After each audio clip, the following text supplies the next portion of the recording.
그러자. 영화 범죄도시의 4번째 이야기가 개봉했죠. 혹시 보신 분들 있으신가요? 역시 마동석이란 이름답게 이번엔 더욱더 커진 모습으로 등장했는데요. 이거 뭐야, 밥 시킨 건가? 여러분은 마동석 형님의 이런 벌크한 체형 좋아하시나요? 여러분들은 가장 몸 좋은 연예인 하면 누가 생각나시나요? 아마도 대부분 짐종국, 아니 김종국 형님을 생각하실 겁니다.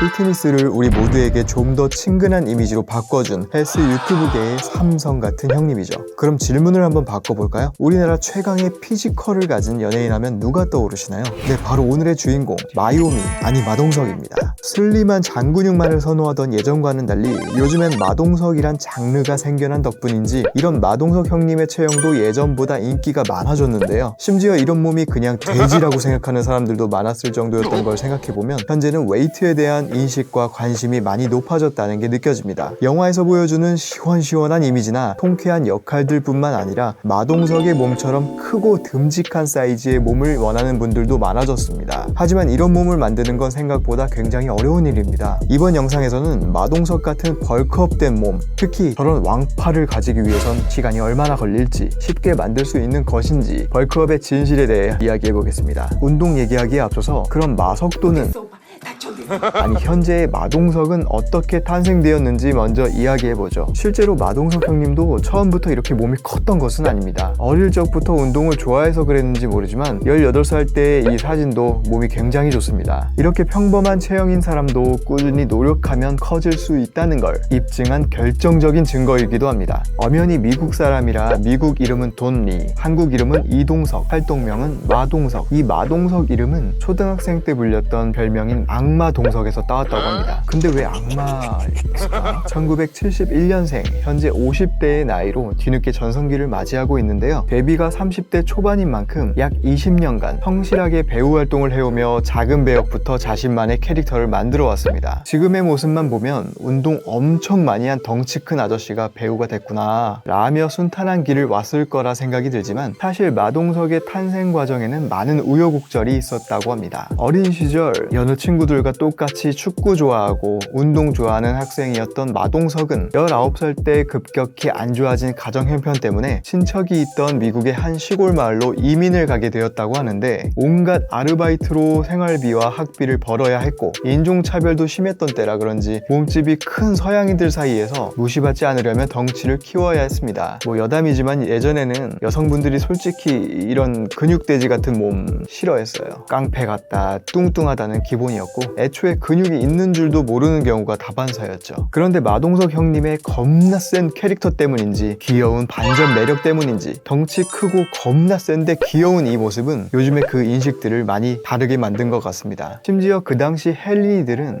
난 운동 좀만 하면 저렇게 될 것 같아서 운동하면 안 되겠다. 그냥 겁나 먹으면서 운동 좀만 하면 저런 몸 되는 거 아니야? 이렇게 얘기하곤 했죠. 그래도 요즘은 유튜브 같은 매체도 많이 발달하고 찾기가 쉬워서 저런 몸을 만드는 게 단기간에 쉽게 되는 게 아니구나 정도는 다들 아시는 것 같습니다. 다시 돌아와서 마동석 형님은 그렇게 미국에서 운동을 하면서 콜럼버스 주립대학 체육학과에 들어가게 됩니다. 그 당시 헬스장에서 친해진 친구들이 있었는데 바로 UFC 초대 헤비급 챔피언 마크 콜먼과 케빈 랜들맨이었습니다. 그러다 그들의 전담 트레이너로 활동도 하고 그러면서 유명해졌고 그 분야의 전문가가 되었죠. 농담 반 진담 반 돈 줄 테니까 선수 생활 한번 해볼래? 라는 권유도 듣게 되었다는 걸 보면 굉장히 트레이닝에 능력도 있었고 친하기도 했던 것 같습니다. 이때 배웠던 운동들과 그 경험들이 현재까지 액션 연기를 하는데 도움이 많이 되고 있다고 합니다. 이후에 이런 경력으로 한국에서도 무명 시절에 정우성, 황정민 등 배우들의 트레이너로 알려지기도 했었죠. 그렇게 마동석은 늦은 나이에 데뷔하게 되는데 데뷔 초기에는 지금보다는 조금 왜소한 체격을 가지고 있었습니다. 캐릭터에 따라 다양한 모습을 보여주려 했었던 이유로 20kg 이상 감량도 했었다고 하는데 그러다 최근엔 꾸준히 점점 더 벌크업이 되어가는 모습이죠. 다이어트를 해서 좀 더 많은 캐릭터에 도전하면 좋을 텐데 라는 생각도 좀 들지만 이게 문제가 있다고 합니다. 바로 부상인데요. 어릴 적 오토바이 배달 일을 하다가 어깨가 부러졌던 사고도 있었고 미국에서도 같은 어깨가 또 다치는 부상을 입기도 했었답니다. 결정적으로 2009년 드라마 촬영 당시에 6m 높이의 폐 공장 계단이 무너지면서 전치 20주가 넘는 큰 부상을 당했다는데요. 추락 당시 온몸에 감각이 없어서 매니저한테 저한테 발바닥을 긁어보라고 했지만 아무 느낌도 없었고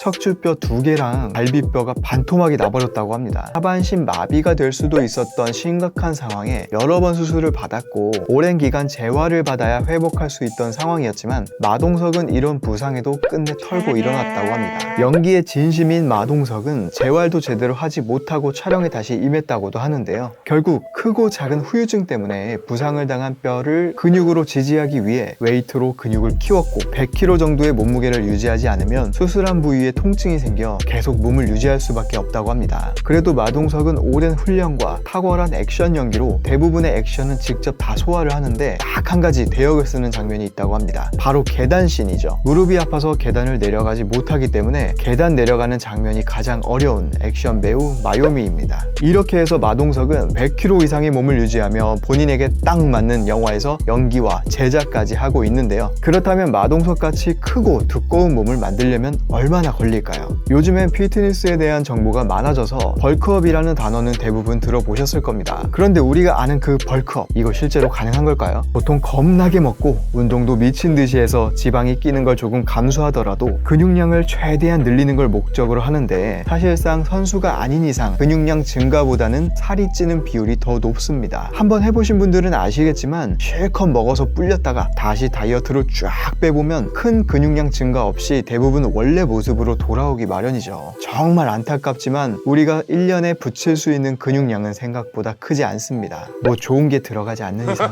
그렇게 마동석의 몸을 만드는 것이 얼마나 어려운 건지 단기간에 되는 일이 아니라는 것 이해가 되시죠? 그럼 방법은 없을까요? 일반적으로 근육량 증가를 위해선 프리웨이트 위주의 고강도 운동을 때려주는 것이 좋습니다. 흔히 말하는 3대 운동, 벤치프레스, 스쿼트, 데드리프트를 기본으로 바벨을 이용하여 대근육 위주로 점진적 과부하를 때려주는 것이 첫 번째입니다. 거기에 풀업까지 추가해 주신다면 충분합니다. 근육은 중량에 비례한다, 이런 말 들어보셨죠? 내가 사용할 수 있는 중량이 늘어날수록 우리의 근육은 더욱 찢어지고 더 크게 회복할 수 있습니다. 엄청 드라마틱한 지름길은 없습니다. 기본을 충실하고 꾸준하게 한 사람만이 진정한 벌크업의 결과를 얻을 수 있습니다. 첫째로 근육을 찢었으면 두 번째, 그 찢어진 근육을 채워 넣어야 합니다. 그렇다면 식단에 대한 부분도 빼놓을 수 없겠죠? 앞에서 말씀드린 것처럼 아무런 기준 없이 많이 먹기만 해서는 살크업만 돼버리고 맙니다. 탄수화물, 단백질, 지방을 골고루 많이 먹어줘야 되는데 우선 단백질은 본인의 체중의 약 1.5에서 2배 정도 섭취해 주시고 본인의 기초 대사량과 활동 대사량을 구해서 그걸 기준으로 하루 총 칼로리를 섭취해 주세요. 예를 들어 본인의 몸무게가 70kg다. 기초 대사량이 1700대, 활동 대사량이 약 2600 정도라고 한다면 단백질 섭취를 고정값으로 140g 포함하여 하루 총 칼로리 섭취량을 2600에 맞춰 식단을 한번 구성해 보시고 일주일 후 체중이 유지가 된다면 2800, 3000 이렇게 칼로리를 조금씩 늘려주면서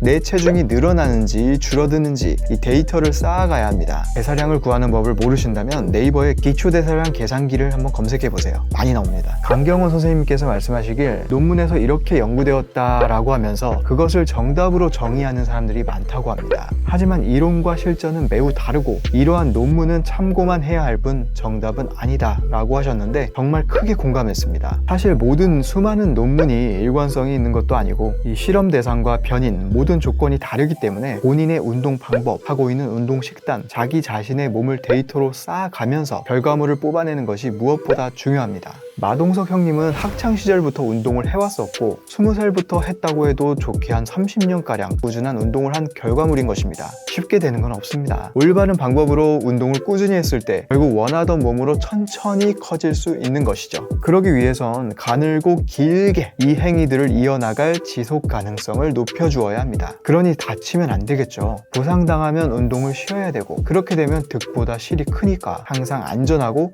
효율적인 운동을 목표로 하셔야 합니다. 좀 부끄럽지만 저도 10년 전에 의욕만 아주 과다했던 시절 자극보다 중량에 초점을 맞추고 하다 부상을 입고 운동을 한동안 쉬게 된 경험이 있었습니다. 그 부상이 아직도 조금 남아있는데 또 한때는 위에서 말했던 무식한 벌크업 방법과 무리한 다이어트로 95kg에서 68kg까지 증량과 감량을 반복하다가 생각보다 변화가 적은 근육량에 실망하고 지쳐서 쉬었던 경험도 있고요. 물론 제 의지의 문제이긴 했었지만 이건 너무한 거 아무튼 그렇습니다. 그래서 깨달은 건 부상 없이 즐겁게 그리고 지속 가능한 나만의 루틴을 갖자였습니다. 여러분들도 조급하게 생각하지 마시고 운동을 즐겁게 꾸준히 지속하셨으면 좋겠습니다. 올바른 방법과 식단을 즐기시다 보면 나도 모르는 사이 결국에는 건강하고 멋진 몸을 만들 수 있을 테니까요. 항상 제가 이야기하죠. 운동에 정답은 없지만 오답은 있습니다. 벌크업을 하시며 이건 꼭 피해야 하는 방법이다, 이건 꼭 필요한 부분이다 하는 좋은 방법들이 있으시다면 우리 모두 함께 공유하며 헬린이 탈출을 해보도록 해요. 이미 몸 좋은 사람들의 근육 빵빵한 몸을 생각하며 미리 포기하지 마시고요. 우리 일단 헬스장까지 가는 그 어려운 걸음, 그 작은 성공부터 해보자고요. 저는 다음에도 더욱 쉽고 좀 더 자세한 운동 방법으로 돌아올 테니 구독과 좋아요 해주시면 이 작은 채널 살려주시는 겁니다. 헬린이가 헬창이 되는 그날까지 여러분의 득근을 기원합니다. 감사합니다.